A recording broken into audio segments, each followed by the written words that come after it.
All right. Now, let us look for a second at what's going on with Syria, because here we have some extremely interesting things. The neocon and other fascists. Remember, we have neocons, and then we have the humanitarian interventionists, right, who operate under left cover. So we have right-wing reactionary cover, and then we have the humanitarian intervention responsibility to protect crew who are warmongers but under left cover. And they, of course, are prominent in the Obama administration. Here we are with the Wall Street Journal, Tuesday, April 8th. And it headline, Kerry and military clash on Syria. What we see here is that there is a warmonger cabal operating inside the Obama administration. Obama is not the head of it. As a matter of fact, Obama is the object or the target of it for dummies who can't understand political analysis or who simply blinded by hate or blinded by their loyalty to the CIA, and we'll see what the relevance is. And it's also proven. We got proof in today's Washington Post. That is to say, today, Friday, the 11th of April. Here's how it goes. Wall Street Journal, Adam Entous, E-N-T-O-U-S, and Julian E. Barnes. Washington, and again, April 8th. Frustrated by the stalemate in Syria, Secretary of State John Kerry has been pushing for the U.S. military to be more aggressive in supporting the country's rebel forces. Opposition has come from the institution that would spearhead any such effort, the Pentagon. Mr. Kerry and United Nations Ambassador Samantha Power, or Loopiness, have advocated options that range from an American military intervention to weaken the regime of President Bashar al-Assad to using U.S. Special Operations Forces to train and equip a large number of rebel fighters. Such moves would go far beyond the U.S. current engagement. In recent White House meetings, Chairman of the Joint Chiefs of Staff, General Martin Dempsey, and Defense Secretary Chuck Hagel have pushed back against military intervention, said senior officials. The Dempsey and Hagel say there is a risk of being dragged into an open-ended foreign entanglement. Of course, the Pentagon argues that if you attack Assad, you can hardly expect him to keep his end of the chemical deal. Kerry has agreed to delay at the present time. Not clear where Obama stands. But the top national security advisors to Obama currently propose the training of death squads, terrorist rebels, as the consensus recommendations. And, of course, Obama, we already had last week that Obama got an earful when he went to Saudi Arabia. And out of that, the most important thing was they were going to transfer 5 man pads, 5 shoulder-held missiles with some kind of security safeguards, which I don't think would be effective, and give those to the terrorists. And again, once the first Israeli airliner comes down, Obama, that's the end of you. So get that straight. So here's the cabal.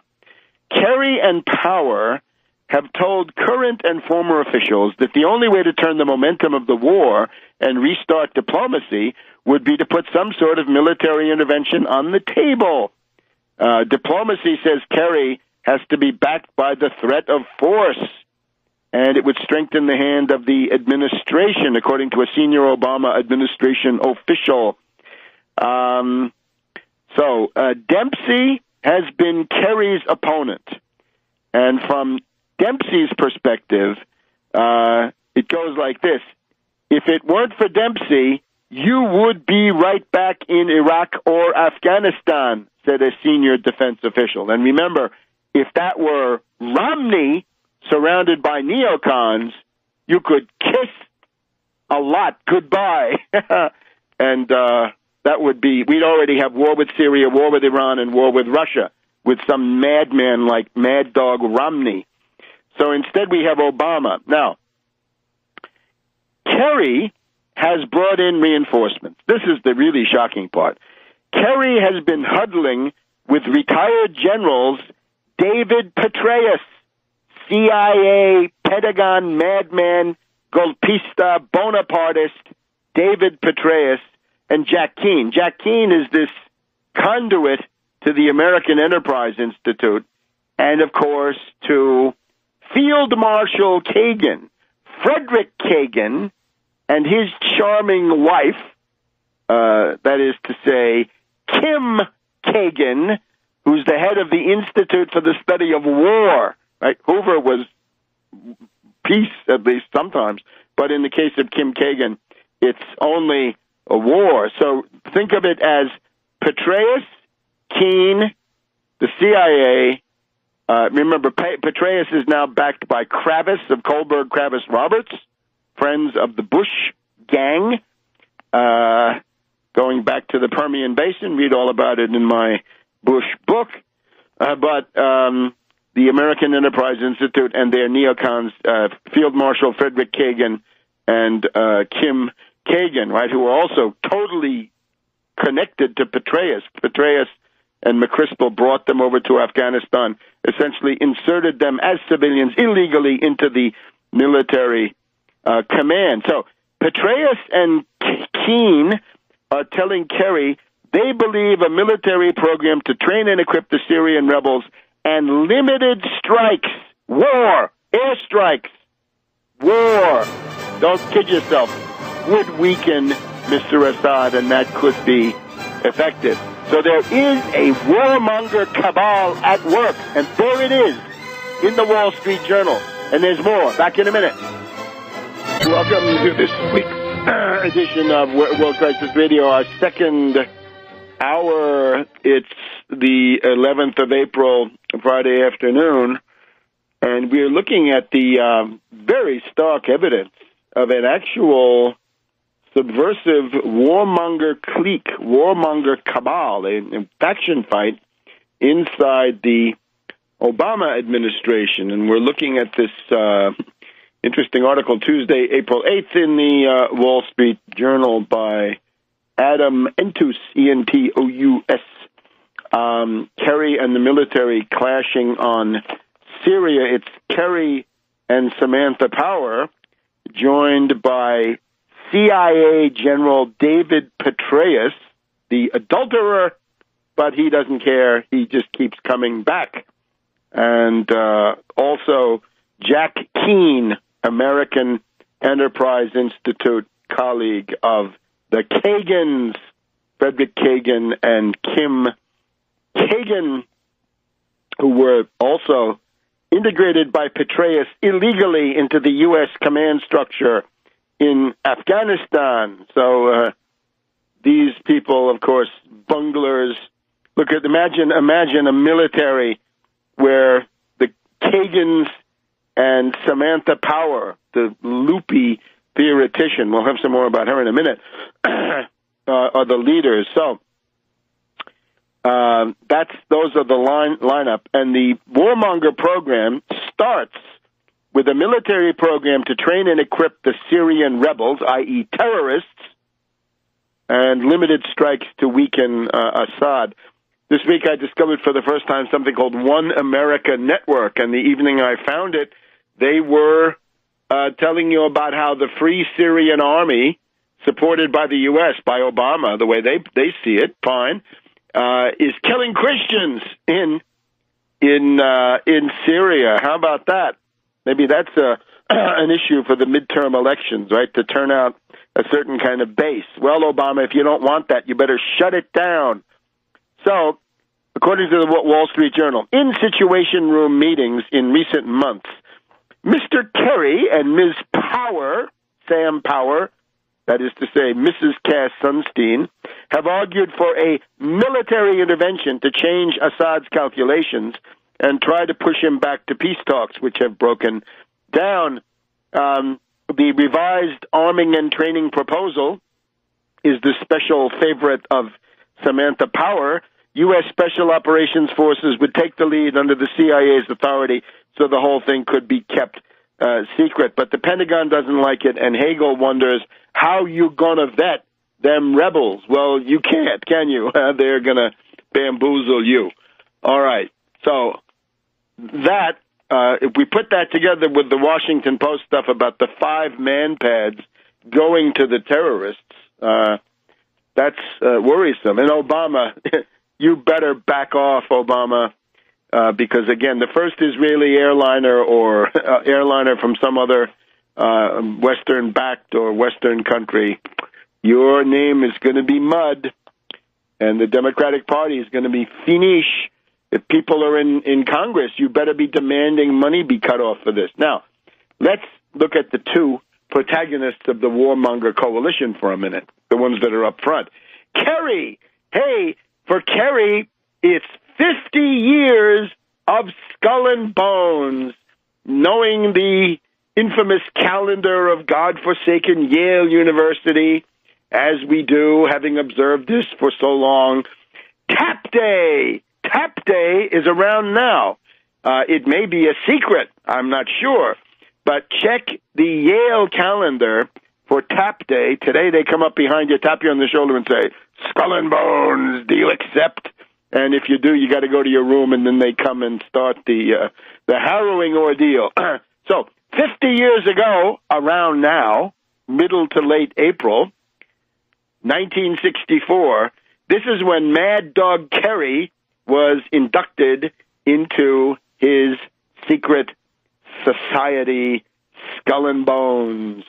And when he became Secretary of State about a year ago now, I wrote something, you can see it on Tarpley.net, which refers to this question. Most people didn't seem to be that interested in the fact that Kerry was from Skull and Bones. So he is. So it's 50 years since he successfully completed his campaign to get tapped for Skull and Bones, and of course he accepted. Now, for Samantha Power, her rise has been meteoric. Here we have the Washington Post magazine, Sunday, April 6th, this past Sunday. From critic to insider, can the UN ambassador Samantha Power stop the killing? Why no? That's not the idea at all. The goal is to escalate the killing. What's the matter with you, Washington Post? Of course, it's Bezos now. I guess we can chalk up something to that. Manuel Roig Francia writes all this stuff. We see, for example, that Samantha Power rose to fame, as we know. In 2003, she got the Pulitzer Prize for A Problem from Hell, America and the Age of Genocide. This is mainly about Bosnia and Rwanda and a couple of other things. She is one of the principal architects of the responsibility to protect and humanitarian intervention. The point is, though, that she now finds that her, even from the imperialist point of view, she complains, I didn't have any idea how complicated these things become once you're in government. This whole thing is as far from a no-brainer as I've ever seen. Well, her crude, simplistic, arid banality seems to be serving her poorly. Why not fire her based on that quote? Now, everybody knew in the Audis that Samantha Power was a military interventionist, as the Washington Post puts it so delicately. She was a warmonger. And she says, it used to drive me crazy. You'd spend 7 years of your life pulling together what you think is a very nuanced look at a complicated subject, and it gets reduced to a bumper sticker that you don't identify with. Well, of course, she criticized Mad Dog Bush for his crude and unilateral bombing because it was not nuanced. What Samantha offers is nuanced bombing. Make sure all the victims know when they get blown to atoms and smithereens that it was nuanced bombing that did them in. And we have even a foreign policy writer named David Reif, pundit. He says the approach of Samantha Power is faux multilateralism, the American empire with a smiley face. Okay, fine. Now, she's a protege of Richard Holbrooke, the Wall Street predator who became a big guy in the State Department. She has married Cass Sunstein in Ireland in 2008, and Holbrooke allowed her to get back into the Obama campaign because, remember, during the primaries, Samantha Power had said Hillary Clinton is a monster, and then she joined the Victoria Nuland Club, or what can we call it, the F-bomb club. In that same interview, you can find it. Look up F-bomb Samantha Power, and you'll see that that's what she was saying about the primaries and about the monster Hillary Clinton. So Nuland and Power, two prominent warmongers, share this vile, vulgar, uncultured, crude, decadent vocabulary of late imperialism. It's interesting. You look at these movies like Argo or something like this, right? And you see that all the officials are foul-mouthed in the extreme, and I suppose that's naturalistic realism. Back in a minute on World Crisis Radio. Welcome back to World Crisis Radio. So, the genocide chick, Samantha Power, her loopiness, made the cover of the Washington Post magazine, and we have to ask ourselves, what is Cass Sunstein doing to this poor woman? What's going on? Is this abuse? Take a look at that mug, and you'll ask yourself, is that ravaged look a matter of cosmetics, or does it reflect some activities? My heavens, is he tying her up? God knows. So it turns out that Samantha Power wears a bracelet which says fearlessness, and she twiddles this bracelet. So she thinks she's fearless as a representative of imperialism. Well, maybe this is a little bit like Abby Martin saying that she's acting on her conscience, and it just happens to be the State Department, Soros, U.S. imperialist, British imperialist, EU, NATO, OECD line. Boy, that takes a lot of pure courage. Fearlessness. I'm thinking about the Central European fascist slogan, Tod schreckt uns nicht. We're not afraid of death, or we're fearless. If you're not afraid of death, then you're not afraid of anything. Fearlessness. So this is, as usual, these eerie echoes of the Central European fascism of the 20s and 30s coming forward in these creatures of late imperialism. Now, her team were even shown this on a recent flight. Samantha Power was flying with Linda Thomas Greenfield, civil rights lawyer David Pressman, and Edgard Kagan, K-A-G-A-N. My heavens, we've got to look him up. We can't seem to find whether he's part of the Robert Kagan, Donald Kagan, the Frederick Kagan, this distinguished family, and of course the Pater Familias is a professor of classics at Yale, yet another Kagan. So we've got Edgard Kagan, Edgar with a D, Kagan, like Edgar Varese, but Edgard Kagan.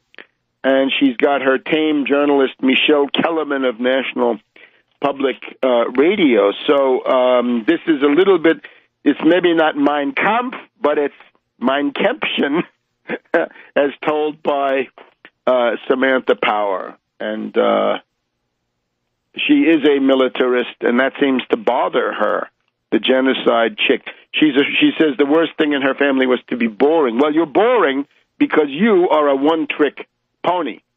All right, but now, having characterized these figures, let's look at what I think actually shows us the verification of the Wall Street Journal story. And this is now getting very close to the heart of the matter.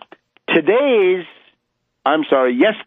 Washington Post, Thursday, April 10th, we have an article by David H. Petraeus, by the golpista himself, right, the coup artist, the architect of Benghazi, the guy who was trying to put Romney into the White House, right? That's what it was.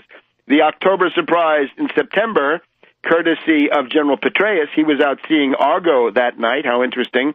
But he was the guy who had the command authority over the CIA assets in Tripoli and at the CIA annex, who were told not to intervene. And we've never seen Petraeus grilled in front of any of those Republican committees. As far as I know, he was never grilled. He should be grilled. Remember, we wanted grilled Petraeus and grilled Ham. Those are the two people that controlled the military assets that were relevant to Benghazi. But now, the article tells us a bunch of, well, it says that David H. Petraeus and his friend Vance Serchuk is an adjunct fellow at the Center for a New American Security. Petraeus, of course, former director of the CIA, former commander of the U.S. Central Command, and the leading focus of Bonapartism, that is to say military takeover in the United States at this time. It's called The Day After an Iran Deal. And essentially the main part of this article is why there should not be a deal with Iran. Amazing stuff. Excuse me. And the pollen now, we have the cherry blossoms going here, and the pollen in general is quite acute. So look, Petraeus and his sidekick Serchuk, the day after an Iran deal, why this is bad. Essentially the thesis is there should not be a deal with Iran. And the problem, he says, is why? If you make a deal with Iran, then you're going to have to lift the majority of your sanctions, and Iran will resume normal trade with the world's major economies, and that will take away our leverage.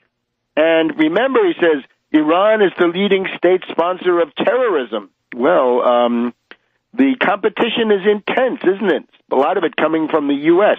and the British and the French. Don't forget them. So they don't like Iran. But here's the idea.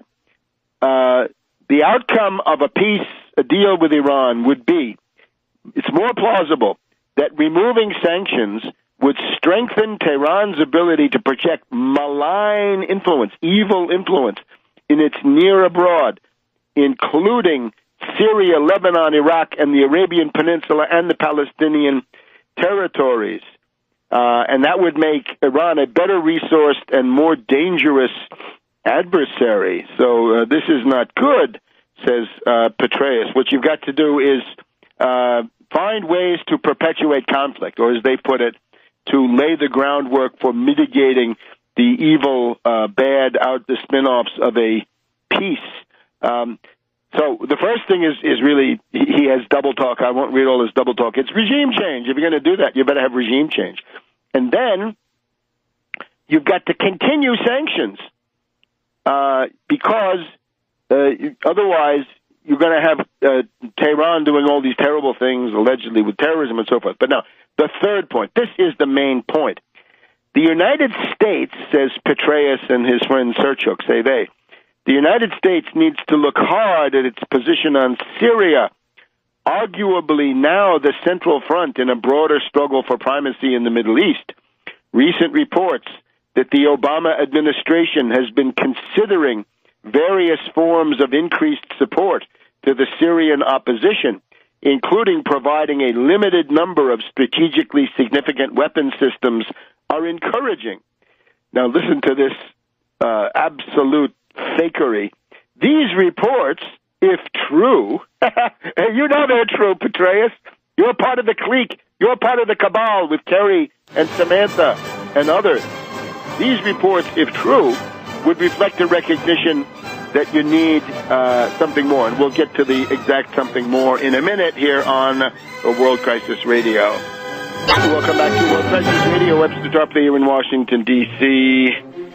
Samantha Power, according to the Washington Post magazine, played a key role in persuading Obama to intervene militarily in Libya by imposing a no-fly zone and conducting missile strikes.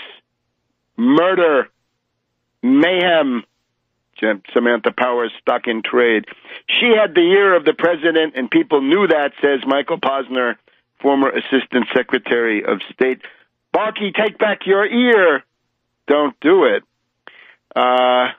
So this warmonger harpy, Samantha Power, is pushing for the attack on Syria now. Look how well it turned out in Libya. Everything's hunky-dory in Libya. Human rights guaranteed. So now we have Petraeus in Thursday, April 10th, Washington Post, with fausse naivete, writing that it looks like Obama is considering forms of increased support to the death squads in Syria, including a limited number of strategically significant weapon systems. That's the 5 man-pads we had from the Washington Post.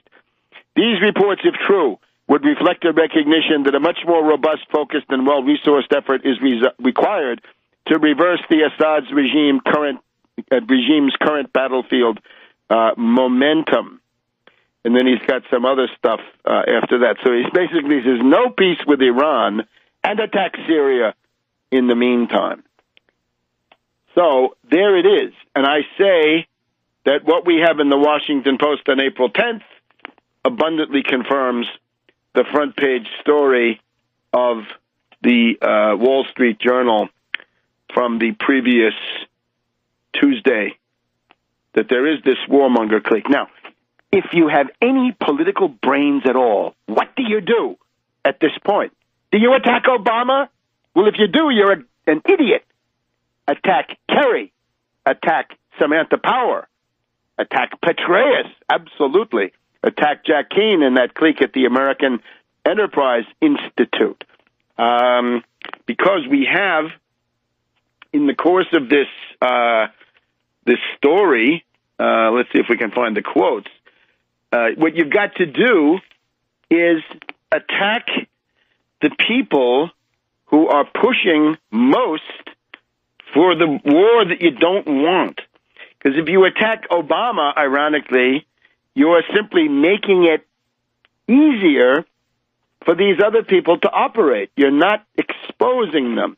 Let's just say this Obama story.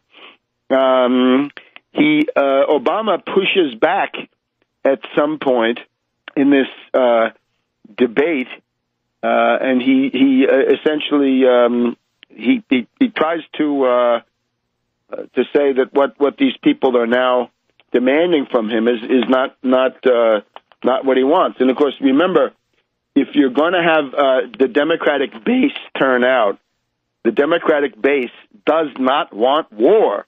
And it's going to be harder and harder for Nobel Prize winner Barack Obama to come out and show some kind of finding in November if he starts a war now. Right? So Obama, all kinds of reasons not to do it. But when you see any website that focuses on demonizing Obama rather than providing analysis of what's actually happening before your eyes, that is reprehensible. It's reprehensible to the point of, yeah, stupidity, I get it, but then who's on the CIA payroll? Who's getting money from Petraeus? If you're not attacking Petraeus on an issue like this, then why? Are you really that stupid, or are you also corrupt? So there are some quotes floating around about Obama pushing back against these people. He's not happy with it. So you get the idea. Okay, so that I think is extremely important, right? Focus the opprobrium on the people who are actually doing it. Now, in terms of the economic situation, there are rumblings. There are these constant reports of a slowdown in China. I don't know what to make of all that. But principally, we have the Greeks coming back to the bond market. Somehow, that Greece is borrowing more and can borrow more is a sign of success? Oh, I'm sorry, that can't be a success. we have Merkel today in Athens, and of course, this is now the viceroy, I guess, of the IMF, Merkel, meeting Samaras, the local satrap, and celebrating the fact that Greece has now gone back to the bond markets and has been able to sell some bonds at interest rates which I'm sure were drugged to make them look good, some limited amount. And an interesting byproduct of this, the kiss of death comes to Samaras from Merkel. Merkel being the most hated person, and I think anybody would have to have contempt for this bungling, dumb woman. But fine, she's the kiss of death for Samaras. And what we've discovered is Alexis Tsipras, our favorite candidate for Prime Minister of Greece, our favorite candidate for President of the European Commission, and our favorite candidate in general with his lists in the European Parliament elections, which are now, about 6 to 7 weeks away, around the 22nd, 23rd, 24th, 25th of May, depending on the country you're in. So we're told now, I think it's Schäuble, says there's going to be another bailout for Greece. They're going to have another round of loans and another round of austerity. Well, as Tsipras points out, what's the story? He got an interview on France 24, and he even got mentioned by RT, who up to now, I don't think RT has ever recognized the existence of Tsipras, at least in recent months. Maybe I haven't seen it all. But on France 24, it says, look, the debt burden of Greece under the 4 years of austerity, the debt burden of Greece has gone from 125% of GDP to 175% of GDP. So that's gotten rather worse. The unemployment rate is now about 28%, and the gross domestic product has gone down by 1/3. So what do we need? And Tsipras says two things. We need debt relief, the cancellation of a large part of this unbearable financial debt, which for a country like Greece, that's the only way to go. They need a debt moratorium. Why don't you say debt moratorium, and it's going to be clearer to everybody. And if it's not going to be done multilaterally, it will be done unilaterally. And a New Deal. And he says New Deal, once again, in the original clear text, that is in English, in American. New Deal. So that on the whole looks interesting. Now, Tsipras continues to campaign. Tsipras was in Palermo, Sicily. That's the most recent stop that I have been able to follow. But he is also prominent in Athens these days as the leading challenger to Samaras and therefore to Merkel. And he's continued his idea that Merkel is the sleepwalker of Europe, La Sonnambula. We just had Bellini's opera at the Metropolitan Opera in the past couple of weeks. That's Merkel, La Sonnambula. Back in a minute.